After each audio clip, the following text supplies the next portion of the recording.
Here we go.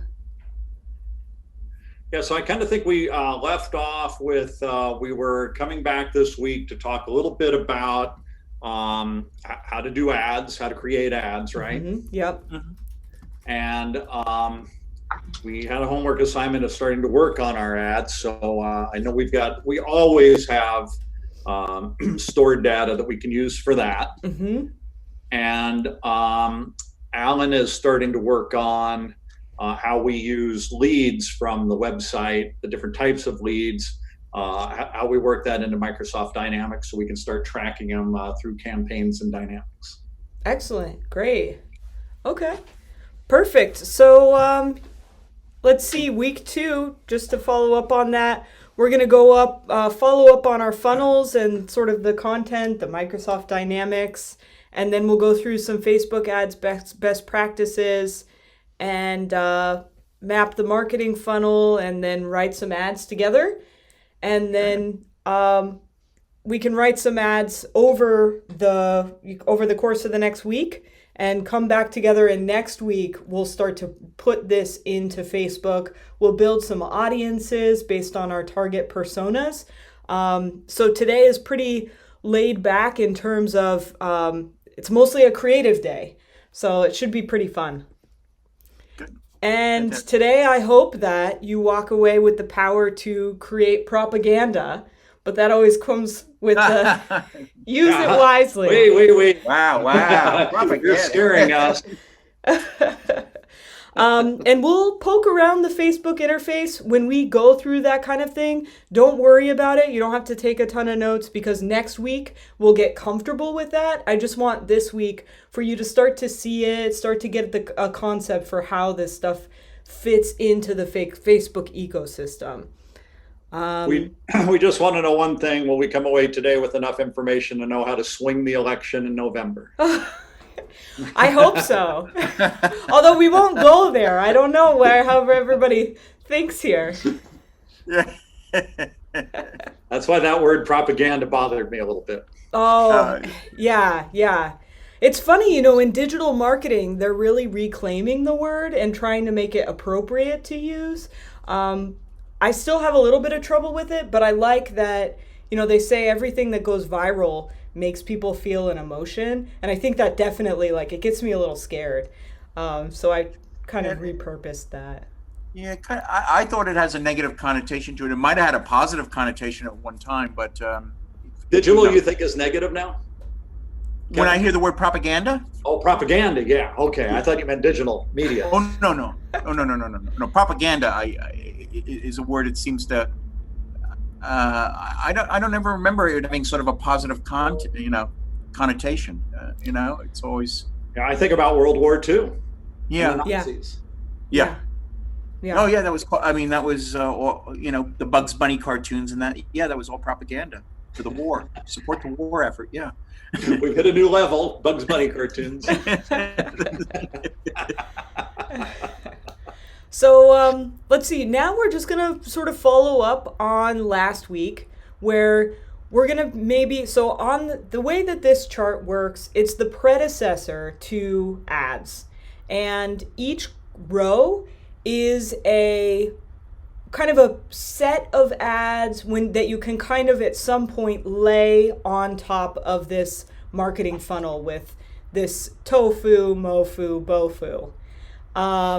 And so the idea here is to take the persona that we're dealing with, and I gave an example here, just very rough example of, okay, let's say that we want to target a farmer in the Central Valley.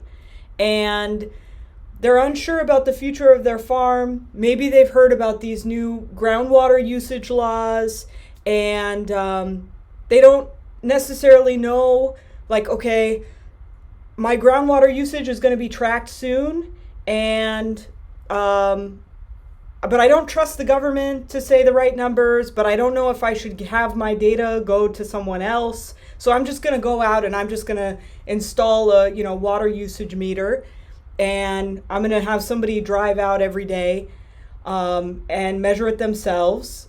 But that takes a long time, and I don't know what's going to happen. How much is water going to cost in the future?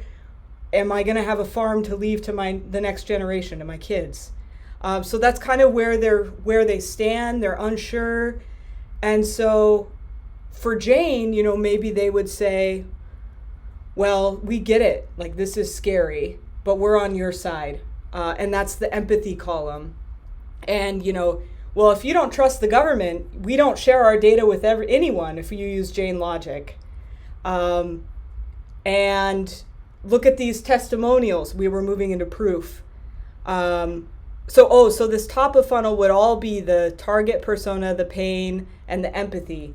Sort of, you target these farmers and you hit them with, we see you, we know who you are.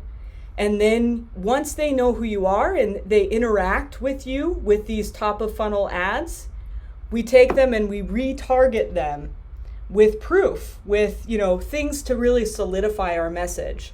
This farmer, your next door neighbor, says that this is great and they're saving X amount of water, that kind of thing. So that would be middle of funnel. And then if you see that people are interacting with middle of funnel, they're really hot, they know who you are, then you would hit them with bottom of funnel. Download a free guide, calculator, estimate the future of your farm. And I'm just going to make that stack smaller for a minute. And then, what is the experience? I say owned because it might be across any of your owned properties. You might give them a guide or that they can download, and then a thank you page with next steps. Or you might add them to an email list where they sign up for a demo. You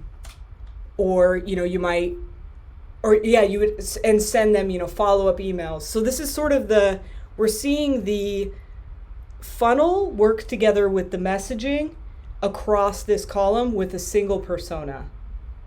Does that make sense? I know that was a lot. Yeah, so number one, I want to say I think this is really good for a couple reasons. One, your example is spot on because there are a bunch of growers who have never measured the amount of water they're using. And like most people, if you ask them how much water do you use, their answer will be a lot, but they don't know specifically. Mm-hmm. So they're worried that the government's going to come to them, which they should be worried because the government is coming to them and they're going to say, this is how much water you're using. They're just going to tell them.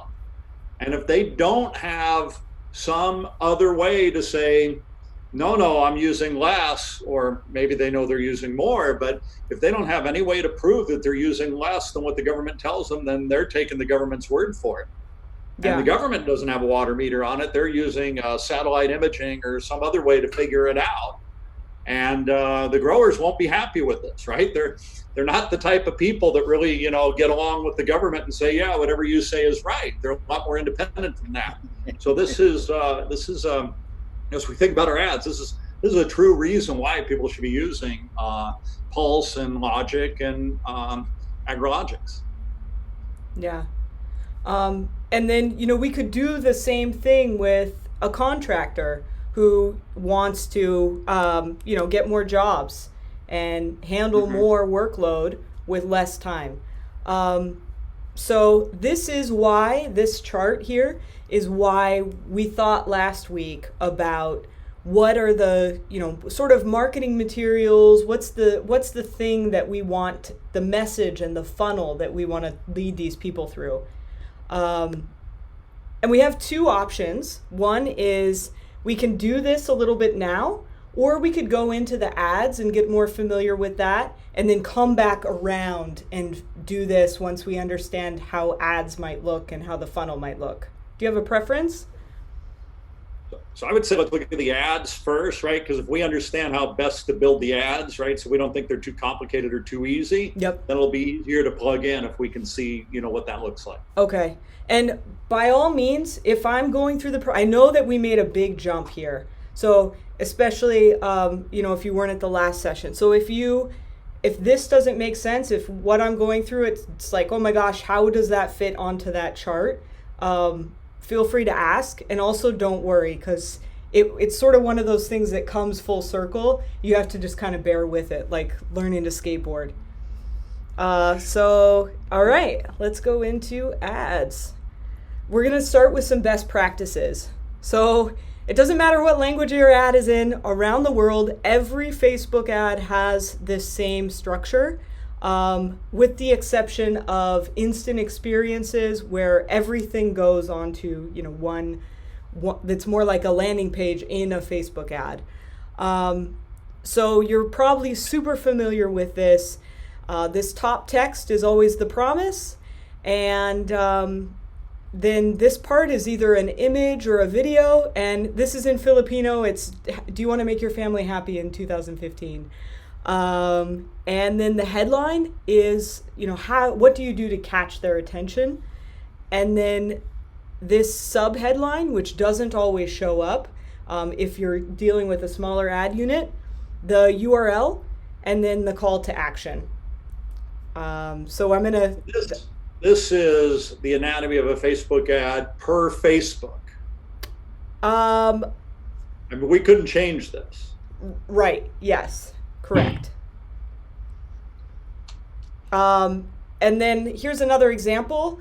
And what we're doing here in this one is using stats to say when people look at the Facebook ad as a Facebook viewer, what is it that they see first? It's always this image or this video. And then their eye is drawn second to this black headline. And then third to this promise, this text here. And then fourth, if the subheadline is available, they'll look at that. And then that's tied with the call to action. And then fifth, they look at this URL and they look at, is this poster reputable? Does that look like it's legit? And a lot of people, when they are looking at Facebook ads, we have to remember that they're on Facebook not to look at ads, right? They're on Facebook to socialize with their friends, or maybe they're in Facebook groups. So we have to think about, what is it that we're giving them? Are we showing that they could be a better person in this, like learn your entrepreneurial type? Ooh, that's fun. I'm in the Facebook mode. I like Facebook quizzes, so I'm going to take this quiz. Or, are you giving them a joke? Denny's has a really good example of, they have like these big motorcycle dudes in Denny's, like leather vests instead of Hell's Angels. And they just have fun content. So you can hang out and get the Denny's experience. So that's kind of the example of what's most important and what's probably less important, and what catches people's eyes first. And we have a bunch of ad formats, and this is just to get you familiar with it. You can come back to this. I'm going to kind of rush through this. But you can have video ads or image ads like we just showed. And then carousel ads are pretty fun. You can see in the right-hand corner, there's this Tomb Raider thing where and this is the one where you scroll to the left and you only see, one image at a time. And this is one kind of experience. So, and the other way sometimes people do this is they tell a story, or and the story reveals itself one step at a time. So you might have fun with carousel ads. One popular approach is to make people, surprise people with this first image. Look at this irrigation mishap, and then here's how they fixed it. So you could sort of tell that story. And then I think, Alan, you were working with dynamic product ads a little bit, right? Yes, I have. For the store, for the e-commerce store. Yes. Yeah. So that's for, a lot of times if you see that somebody's looking at some drip line and then Facebook would know, okay, they looked at this product on your site, and so the dynamic product ads are gonna automatically retarget people with that product on the site. So I was even thinking, you know, Alan, people see, for example, this would be very effective for your web store. People see a break in the line of tubing, right? And we have all sorts of funny pictures with that, or entertaining ones, and then you can show the power lock fitting as a great way to solve that issue. Oh yeah, we can do that. Cool. So I want to ask, are people really reproducing their whole webinars on Facebook? So yeah, this is a really interesting approach, because Facebook has they have, like, it costs a certain amount to get a Facebook interaction, a click, a landing page view, that kind of thing. And so some marketers right now are saying, hey, if I'm going to pay $1 for every person who interacts with my Facebook ad, they might as well not watch me for 15 seconds. They might as well watch an hour webinar. Because if they watch this hour webinar for $1, then I am going to know that they really are connected with me. And so right now, the Facebook algorithm, if an ad is 15 seconds, for example, a video ad, you can take, and we'll play with audiences next week, but you might say, all right, I'm going to take everyone who watched 15% of my video, and I'm going to give them another ad that's in this middle of funnel. And, you know, I'm going to give them a testimonial, for example, or a stat. And I don't know about, like, for me, a lot of times, especially if I'm on social media, if I interacted with something for 7 seconds, I probably won't be able to tell you tomorrow. I can't tell you what I ate for dinner last night. But if I'm going to watch an hour-long webinar, and 50% is 30 minutes, and I sat with, you know, Kevin telling me about how to make my business better, boy, I'm going to remember tomorrow. So that's something that's become pretty popular, or is becoming pretty popular with some of the leading edge marketers right now. And what about podcasts? Is there any way to work a podcast in there? Because we've got a few of those now. So yeah, podcasts you can definitely do. Let's see. So you could use a video ad and put pictures on top of the audio, and do that. An instant experience, if the podcast has a particular call to action. One thing that's interesting about instant experiences is there's a play button and there's a pause button. And I don't know if you've ever gotten to any of these marketing pages where the guy is talking and he has a big reveal in an hour, but you can't pause the video, you can't fast forward, you're just stuck there, you have to listen. And I don't recommend that. I think that's kind of a dirty trick. But that's kind of a cool thing that you can think about is if people want to see something bad enough, they're going to go through and they're going to listen to that whole thing. And Facebook then sees, holy cow, this advertiser is making people stay on Facebook a ton longer. And so they're going to reward you. They're going to come back and they're going to make your clicks cheaper. They're going to show you above the competition, and you're going to get more return on your investment. The other cool thing, and this is also something that most marketers will never tell you to do, is if you're the guest on another person's podcast, they'll say, why would you advertise to another person's website? Well, the answer to that is you want to be the #1 most popular episode of that podcast. Because then when people Google the podcast, you're going to be the first episode that they listen to because it's going to show up on the top. And you can say, hey, I've been on this podcast, that podcast, and that podcast, and I'm #1 on every single one of them. So it doesn't matter if you're spending 30 cents to get a podcast view for one of your partners because, you know, hey, Corona Tools is going to love you even more, and you're getting clicks, you're building relationship, and you're going to have more authority because you're associating with other brands who have credibility. So those are a few kind of tricks.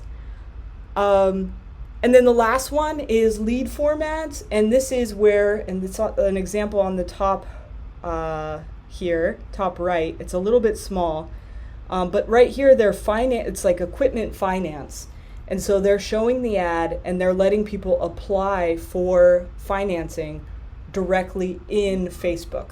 The people never leave the Facebook experience, and the advertiser collects all that information. Hey, so I'm sorry, what's the cheat sheet? So the cheat sheet is going to tell you this ad should be this size by this size and this resolution. It's like kind of the more technical stuff. And so we'll find these ad formats in Facebook. Yeah. And every one of these green bold parts is a link to Facebook's kind of guidelines for what is the ad, what does it look like in the Facebook ecosystem, and what are the regulations or rules or specs for that particular kind of ad. The reason why the cheat sheet is nice is because it just tells you every kind of ad right there in one page. Okay, cool. That's really helpful. All right, cool. Alan, you were familiar with all these? Yeah. Yep. Cool. All right. So the other thing to think about, and I am just going to kind of whiz through this, Facebook has a guide on all the different kinds of placements about where your ads can be. Obviously a newsfeed ad, and I hope you don't mind, Alan, I took some inspiration from your ads and showed some different placement sizes. So your newsfeed ad is going to be the biggest. It's going to have the sub headline. Those are the examples we looked at earlier in this training. And then these are, mobile ads. And then there's also sidebar ads, all sorts of different placements. And I just added Facebook's guide of the different placements. And then just eventually you'll need to be aware of your ads are going in different places. It's not like just to be aware of it. Let's see. And then the rules. Sorry, can you go back a slide? Oh, yep, sorry. So one thing is you can decide whether you want to put your ads, and we'll go into this kind of thing more next week. I just want you to be aware that it exists this week. But there's Audience Network on Facebook, and that just means that Facebook's partners, it's less regulated. You're going to get a cheaper cost per click, but it does usually mean that there's less quality control. So how will we know if a specific placement isn't performing? So once you get about, let's see. So your ad, when you post it, it will have a learning session, and Facebook will, in that stage, they're kind of just figuring it out. They're experimenting with their AI, like it's going in the background. And then after it's out of the learning session, you'll get to see the performance, and we'll go into that again next week. And once you have about 5K and 5,000 impressions, you have a sense of how that ad is performing. Yeah. How long does it take in general? I mean, should a 5,000 impressions be a week, a month, a quarter? It depends. What would be the goal? But it could Using be a couple hours. Yeah, using an audience of like 800,000 or something like that. Yeah, it depends on the audience size and that kind of thing. I have a client right now who has a 60K a month to spend on Facebook ads, and we get that 5K really, really fast because their target audiences are, 1 million, and that can happen quickly. Let's see. So are we good on placements? Yeah, so and then you just have to pause it if it isn't performing, and the idea is pause it and change it up. Yep. Yeah. Just don't let a weak performer keep taxing you. Definitely. Yeah. And we'll go through in the coming weeks how to take those, because we'll start campaigns next week, and then we'll go through and we'll optimize those campaigns as the week, in the week after. But probably I'll hang out in your ads a little bit the week during that week. Cool. And then the rules. So there were a couple things. It's good to be aware of the advertising guidelines, but generally they're boring. So I just pointed out the two that I thought we might run into. So one is, say you wanted to talk about a law that's changing. It might be relevant that you don't, you have to step around that carefully, because Facebook has gotten really strict about, and this is in reaction to the 2016 election, and Cambridge Analytica, they've gotten very strict about, can you speak about ballot initiatives, politics, social issues? And basically they say that if you're going to do that, you just have to go through some extra approvals, and there will be a disclaimer on your ad, which looks like this here on the right, about social issues, elections, and politics. And then Facebook also says, we're not going to let you run anything about any sort of controversial substance. For example, marijuana, weed, CBD, that kind of thing.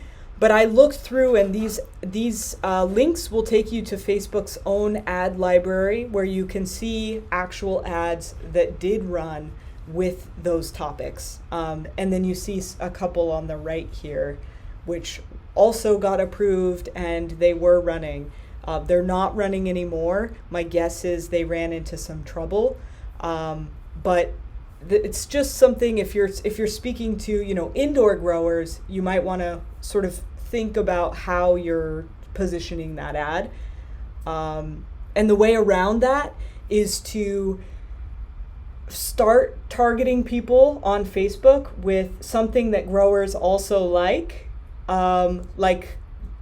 maybe the Octobubbler, but don't talk about what they're growing. And then when you go to your own experience, like your website, then you can talk about, growing as much as you want.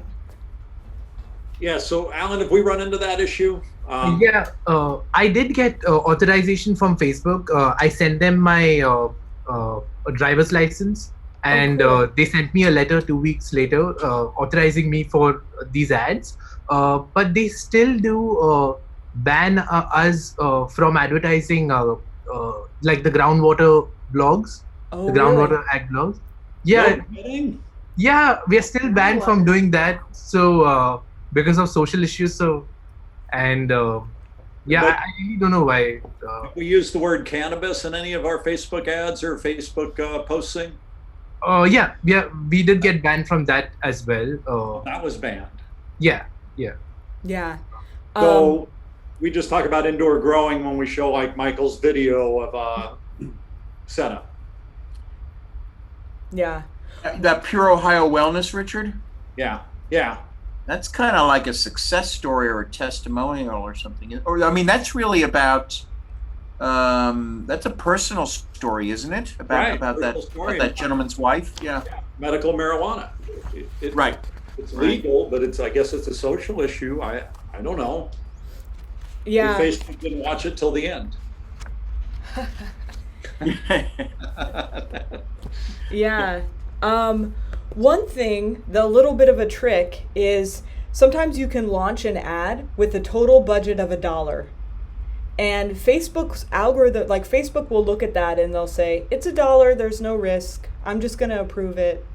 And then once your ad is approved, Facebook isn't going to look at it again. And so you can get your ad approved really quickly at $1 and then go back and run it again with a bigger budget. So that's one trick, but of course, you don't want to ever make Facebook mad. And if you're going to go kind of on the edge of that kind of thing, I've heard that Facebook is really, I've never had an account banned, but I've heard that they've banned people more often lately. And so it's good to have a backup ad account in your business manager so that if your current account is banned, you could just move to your other ad account. Because also when they ban you, sometimes they don't let you create a new ad account because they don't want you to just all of a sudden. But if the ad account's pre-approved, you're fine. Good tips. We don't want Alan testifying in front of the Senate, though, anytime.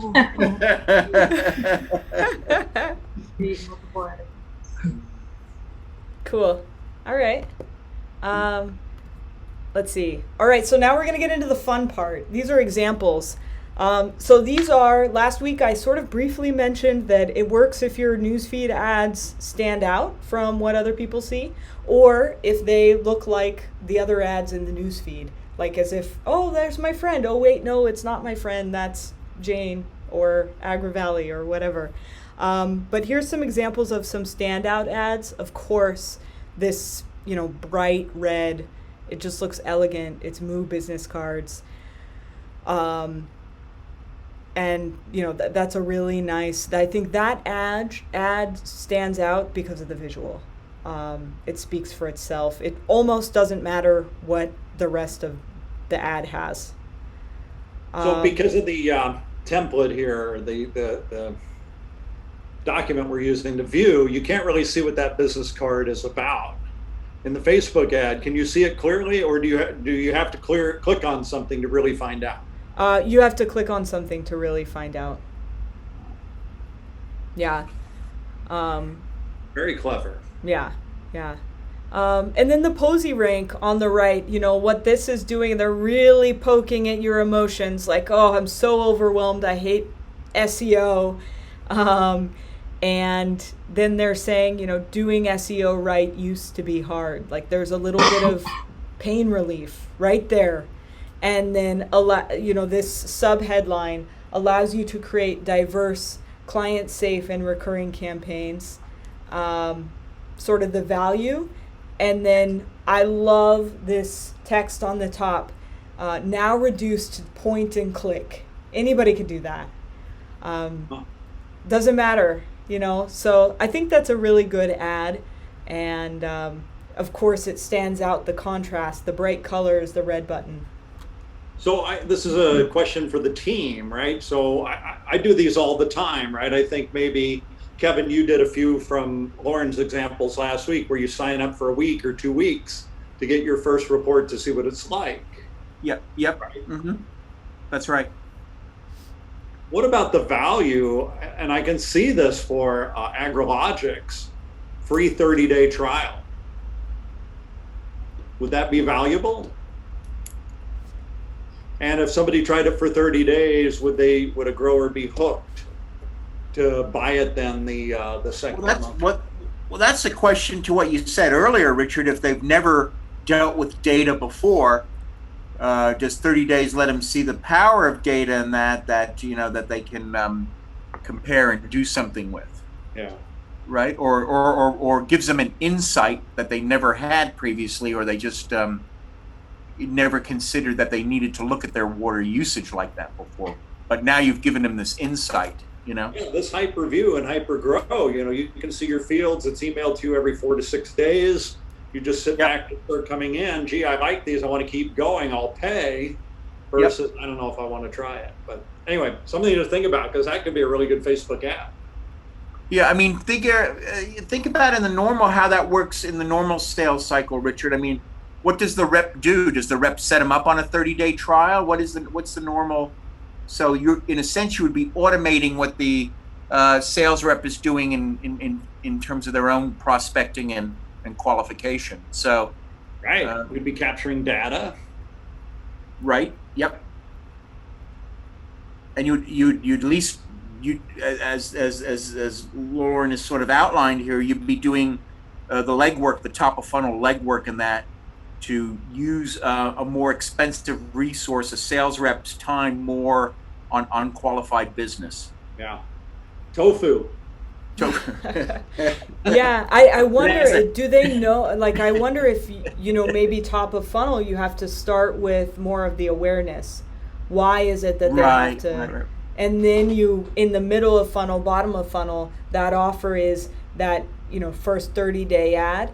And then a lot of times, what if that onboarding period where there's risk that your retention isn't very high, you could even retarget people who've signed up for the free 30 days with, hey, you're signed up. Here's, we'll do a call with you to make sure you're getting everything you need. Or did you know about this feature?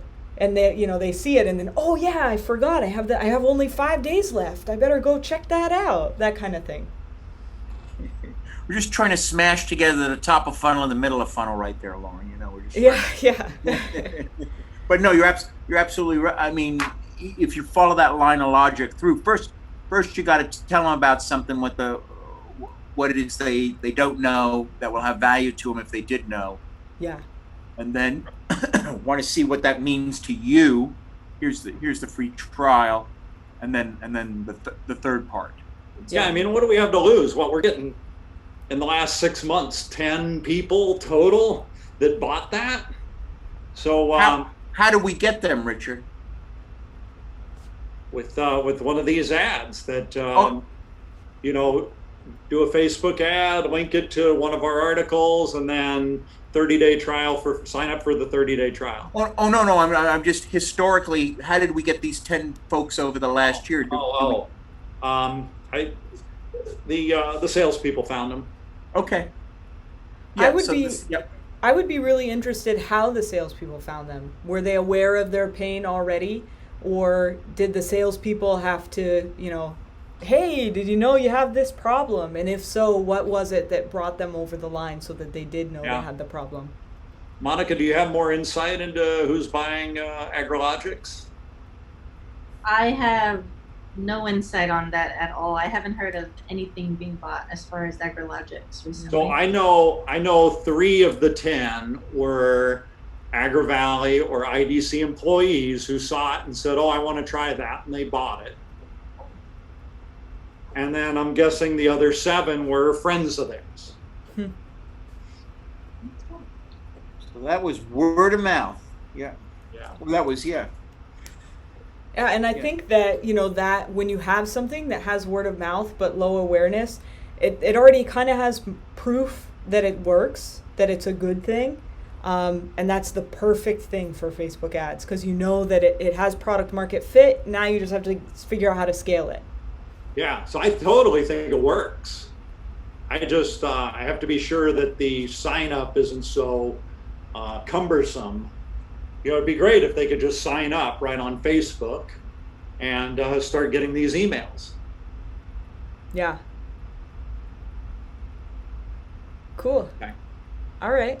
So we'll dig into a few more ads. I'm going to start with the lower right-hand corner. This is an ad by Colgate that got a ton of press. And you can see that it's a couple. They're pretty attractive, and he has some lunch in his teeth. So this is something that advertisers do on Facebook sometimes. It's a little bit of a dark trick, but sometimes they'll have somebody with their hands like this, or showing this, but they'll have 6 fingers.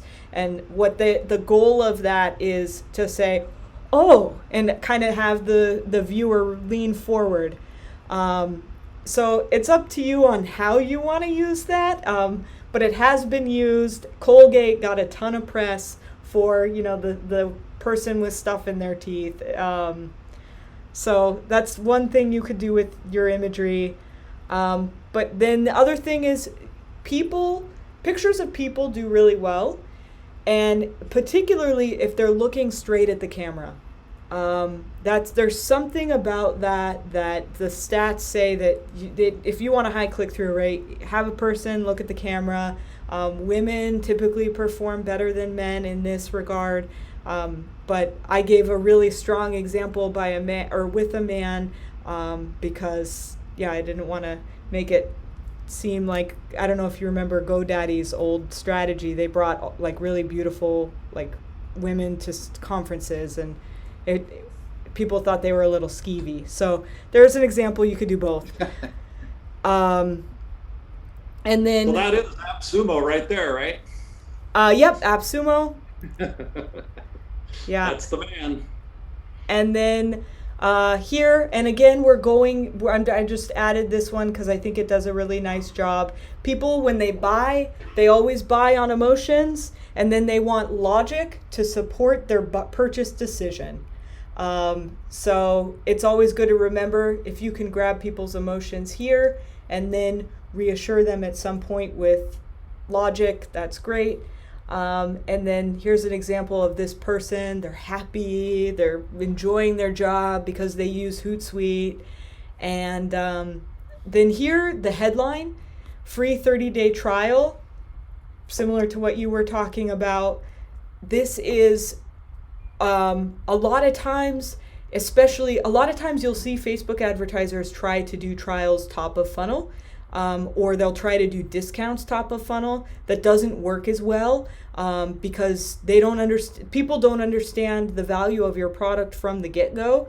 And so if you're going to give somebody a discount on something they don't know they want or need, it's not going to perform that well. So typically, if you want to do that with your headline, a discount or a trial, it's better to do further down in the funnel once the person knows what they're going to get. And then here they're using proof. That's that column that we had where I mentioned testimonials or stats. If 10 million people are using Hootsuite, it must be good. So just sort of walking through those ads again. And I thought I found the silver bullet. But you did. That's great. I got to get them in the mofo instead of the tofu. And then a couple more examples. The first one, Shopify, they do a great job with their marketing. They have a huge marketing budget. They're always testing. So if you decide to look at their ads in the ads library, it's always best to look at ads that ran the longest, because that means that they performed really well. Because the brand wouldn't keep the ad running for a long time unless it was doing well, particularly a brand with so many employees in the marketing team like Shopify. And this one, it's just saying, what's next? What are you doing? It makes me feel a little uneasy, like, oh, I hope I got to get my life together. What am I going to do? I'm going to wish I started a year ago, that kind of thing. And then Muscle and Fitness, this is more of a content-based ad where they are making people aware. One great example, they could have made this ad headline better by saying the bench press mistake most people don't know they're making, kind of something that sort of said, you might be doing this and it might be hurting you. The real hook, yeah. Yeah. Or ways to fix them or whatever. But I agree, man. I'm clicking on these for sure. Cool. We'll have to add you to the target list.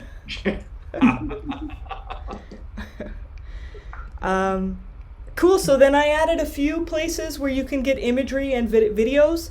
All of these are either completely free or they have a free trial with a decent amount of free stuff, and then a free forever with free limited, or the only one is Envato Elements is paid. But I'll secretly say I have an account, so if you want anything, I'm happy to share. Awesome. Do you use any of these already? We do have an account for Envato Elements. Oh, perfect. Great. Don't you love it? Oh, yeah. It's so many things for free, yeah. Yeah. Really cool. Especially I was going to say I expensed it at the last company that I worked at, and then I was just like, whoa, personally, just taking all of it. So those are some tools, and all of them link to the actual website. You can play around. Promo is really fun. They help you create videos. If you don't have a lot of original content, it will say, okay, I see this is about irrigation. Here's this free library of awesome pictures of, someone in a greenhouse or something like that. Wow. So one, I'm curious to see how many actual videos they would have about irrigation or not. And two, I'm always thinking about places where we could sell our 7 photos of the week, right? Because those are really unique irrigation photos or ag photos. That's absolutely right. Yep. Yeah. Yeah, that, I mean, let's talk offline about that because there's actually some sites where that are separate from this where they will let you people buy your stock photos and it's you can make it. I have a friend who makes some decent money off of it, like a couple $1,000s a month, and he's just a regular photographer. I mean, he's a great photographer, but he just puts his personal photos up there. Wow. All right, good. Great. And and the other thing to know is like Canva, for example, is the perfect place if you want to put a text overlay, if you don't want to have like Photoshop, or I know you have a great graphics team. I don't know what tools you already have, but Canva's a good, like, anybody can put a nice looking text on top of one of your awesome images. That's what people are using, like, for Instagram. A lot of the time, yeah. And I actually like Crello a lot because I've noticed that Canva stuff, you start to recognize it a little bit, and fewer people are using Crello, and it's a little bit different. So I use both. Okay. So now we go back to the ads in action, and this could be homework if you don't want to do it. I know we don't have we have 9 minutes. Do you feel comfortable now doing this, or do we want to invest the time here? What do you think? I'd say we spend the 9 minutes. Let's get started on it. Great. Okay. And, Cool. And of course we can delete this one. I was just sort of like. it's perfect, and I think we the offer, the hooks, the 30-day free trial. I don't have that approved yet, but because I'm not sure, how it's not the money, it's how stressful it will be to set them up, but we can at least start there and we can adjust. Okay. Yeah. Okay. And this would be for AgriLogics, right? Right. Okay. Is it, I'm sorry, is it with a, like that, or with an X? It's AgriLogics, RA. Thanks. I'll do some more research after. Do we want to do another persona? Yeah, I don't know why they spelled it that way, But Probably anyway, the .com was available. Yeah, right, probably. That's what you need to do first, search for the domain. Yeah.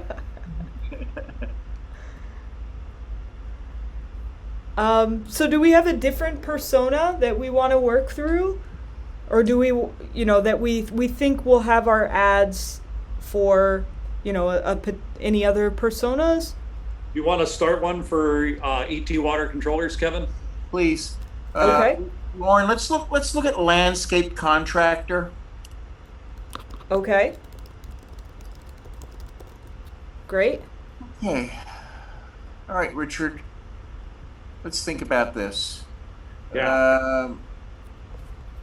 So I want to system monitoring, irrigation system monitoring management. I think it's remote management, right? I don't have to go to my controller. This is really a key for the landscape contractor. Right. Remote management. Pain. I have to. So his pain, wants, desires. Automation. Sorry, Alan? Oh, automation?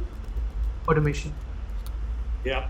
And then I also think that, I want to differentiate myself from the competition. So, I'm not just a standard mow, blow, and go contractor. I'm a water manager. So that's part of my desire. I want to establish myself as a higher level. Yeah. And is that because you want more customers? Yeah, more customers that pay more customers, higher margins. Yeah. I'll take the same customers just as long as I can get higher margins. Right. Yeah. Yeah. I'm just sort of trying to make it fit here. All right. And sometimes some of these, like the empathy, it sort of can feel a little bit repetitive. So if, you know, if it ends up feeling too repetitive, we can always skip over. Yeah. Well, I mean, I don't know. I don't quite get this exactly. Is the empathy is, you know, we want to help them grow their business, Yeah. especially if it's water conservation minded. Yeah. You know, if we have like-minded contractors, we want them to grow. Yeah. And So we have the only piece of equipment in the market that can convert an existing conventional or traditional irrigation controller to smart irrigation. Oh, yeah. oh, And that's long. I mean, this is long-winded, Lauren. But essentially, in terms of what this device does that we have, you can manage multiple irrigation controller brands under one interface.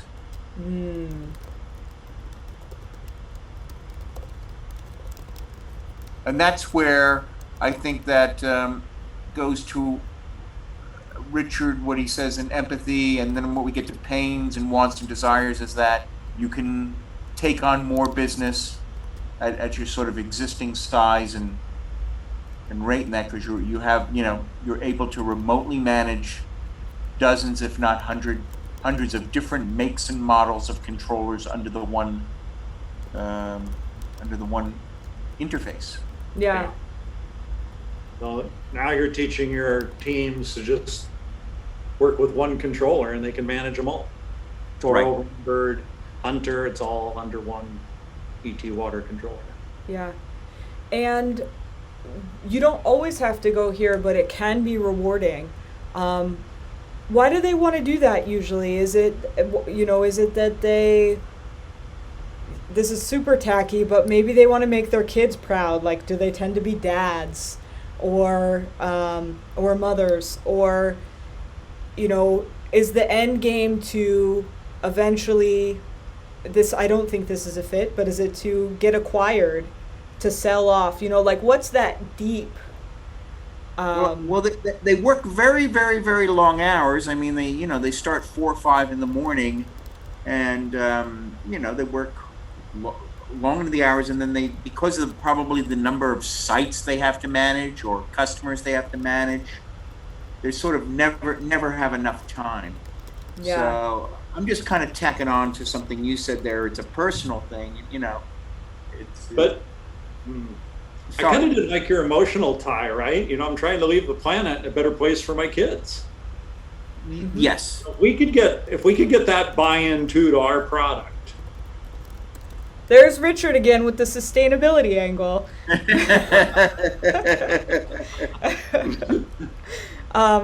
Yeah, and you know, the cool thing is, through our process, we're going to do something called rapid fire testing. And what we're going to do is we're going to show the same audience one version that says spend time with your family, another version that says manage more customers, and a third version that says leave the planet a better place. And then Facebook's algorithm is going to, based on the person's web activity everywhere, they're going to actually, by the way we set up the ads, they're going to send each ad to each person who is going to resonate with that particular message. And then what you can do, if we want to get super fancy, is say, all right, this person connected via Make the Planet a Better Place, so our middle of funnel ads are going to be all about the planet. They're going to be about a better world. Whereas the other person is going to be, it might resonate with manage, spend more time with your family. Then we're going to show a testimonial of a father. Or the other one, grow your business. We're going to give them tools on how to grow their business. Mm-hmm. Great. And then what would the offer be here, or number of offers? Is there a trial? Is there a luncheon that they might go to? Kevin, I'm how crazy would it be to make an offer of free hermit crab to the next 10 people that respond, that type of thing? Do we want to cap it? Are we I mean, they still have to spend the subscription, right? So we're eating $250 plus the shipping. Well, or the other thing, Richard, how about just a 30-day free trial? What do you think about? I mean, I don't like that as much because we're going to have to ship them hardware. They're going to have to install it. There's a chance they won't install it. So that's happened in the past when we've done promos. We did an IA promo. We distributed 100 hermit crabs, and only 5 people installed. yeah. They Free- So the rest exception sat in the back of the truck. Is if we were doing this just to Facebook ads in Southern California, you could get a free trial, but we have to actually come out and deliver it or help you install it or whatever. Is that what you were going to say, Alan? Yeah, so Ratio was Yeah. giving out free controllers in Fresno. So I registered for one as well. But they were giving you free controllers only if one of their contractors installed it for you. Oh. Yeah, they were not giving you the device. So So was the contractor charging for the install, Alan? I don't know, because I was living in an apartment, so I didn't answer their calls after that. Because I was just looking out for the free controller. But yeah. But their BOM, Richard, their bill of materials for a Ratio controller is like, what, $10, $12? So I mean, we're an industrial grade controller. Yeah. So I think we could do as long as we broke it down to a market that we could get one of our reps to. If we're part of the process of the installation and training, yeah, we'll give you. Yeah. Okay. I think we'll give you a free controller. You have to buy the subscription, but we'll give you the free controller. Fair Yeah. enough. Cool. Tell them a 3-year subscription. Yeah. So. Yeah, there you go. Well, we can do it for one. I mean, if they're in for one, they're hooked. Alan might hate me for making this recommendation because it's some work on the dev side, but I've seen people do, the first one will be $5, the second one will be $10, the third one, and then the price keeps going up the longer you wait on the offer. So that's I like sometimes it. a fun idea. So I want to be aware of the time. Yeah. Do we want to pick up where we start or where we ended off next week? Or do you want to keep going? I'd like us to turn around for next week to make the next call the most productive as possible, I guess, and to head towards some testing. Yeah. So what's our homework? How do we get some ads so we're ready to go next week? Yeah, so it would be to figure out, fill this out for each of them, for each persona that you want to target, and then start taking a stab at writing some potential ads. And if you look in this spreadsheet, I created an ad template, and here's a preview of that template where you say, okay, what's the persona? Where am I talking to them? Is this a top of funnel where I'm teaching them about it? What do I want them to do next? Or the hook of like, okay, how am I going to catch their attention? This might be the empathy or the proof column. And then the goal, I want them to be aware of us, or I want them to sign up for a demo for a bottom or middle of funnel ad. And then the goal and call to action are pretty similar. Sometimes the call to action is just it would be the link associated with the goal. Or, these are sort of the same. And then the ad content, I step you through what tends to work on creative, which is images or videos. And then I added a few rules.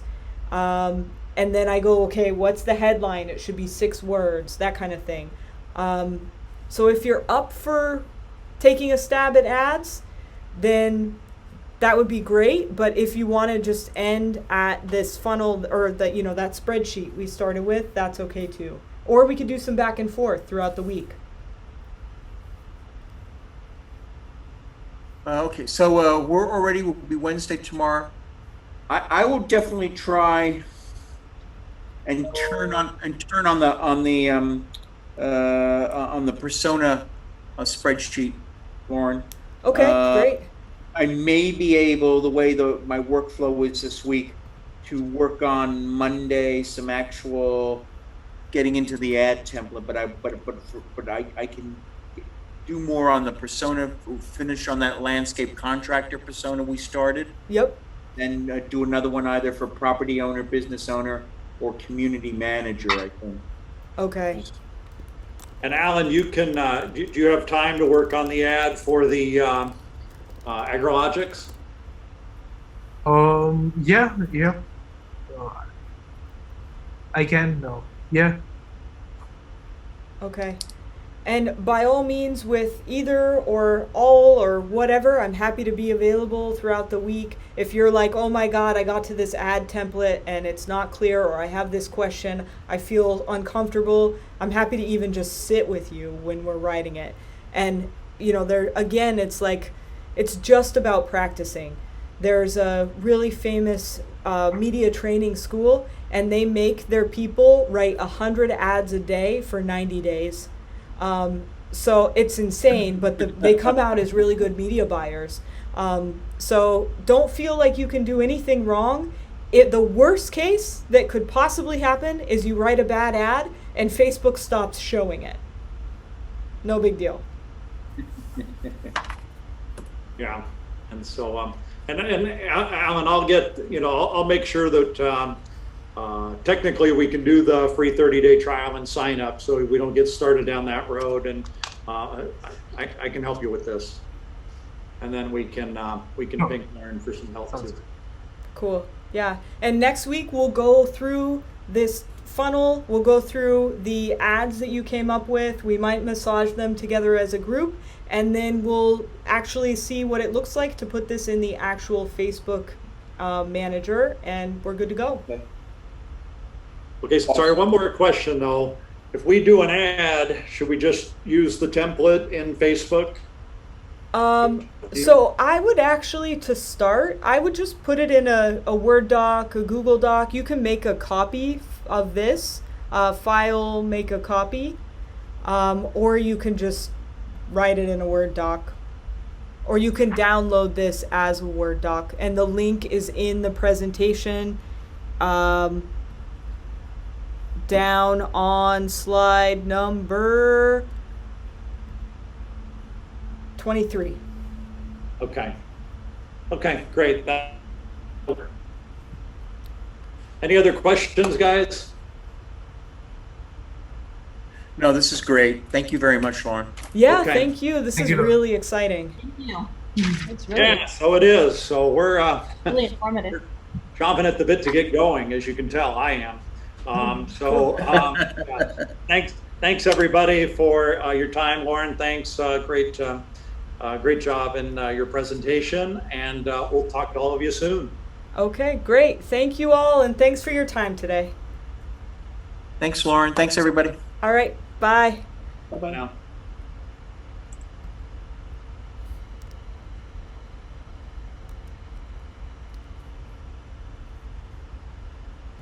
Good job, my love.